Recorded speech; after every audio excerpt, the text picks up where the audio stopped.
9వ ప్రశ్నకు జవాబేంటో తెలుసుకుందాం.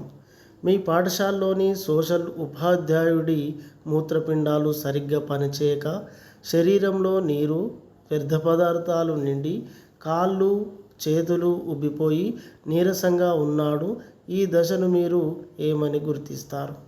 1. Oedema, 2. Diarrhoea, 3.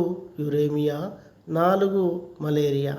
Oedema రాత్రంతా కదలకుండా ప్రయాణం చేసినప్పుడు మన కాళ్ళలో వాపు అనేది మనకు కనిపిస్తుంది. దీన్ని ఎడిమా అంటాం. డయేరియాను అతిసారం అనే పేరుతో కూడా పిలుస్తాము. దీని లక్షణాలు చూసినట్లయితే నీళ్ళ విరేచనాలు కనిపిస్తాయి. మలేరియా మన అందరికీ తెలుసు. మలేరియా ప్లాస్మోడియం వైవాక్స్ వల్ల వస్తుంది. దీనిని ఆడ ఎనాఫిలస్ దోమ ఒక వాహకంగా తీసుకువస్తుంది. దీని లక్షణాలు చూసినట్లయితే తీవ్రమైన జ్వరము, చలితోని వస్తుంది. ఈ జ్వరం అనేది ఉంటుంది.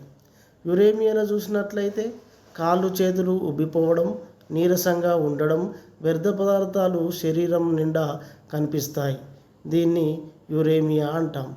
కాబట్టి సరి అయిన జవాబు దీనికి యురేమియా. ధన్యవాదాలు.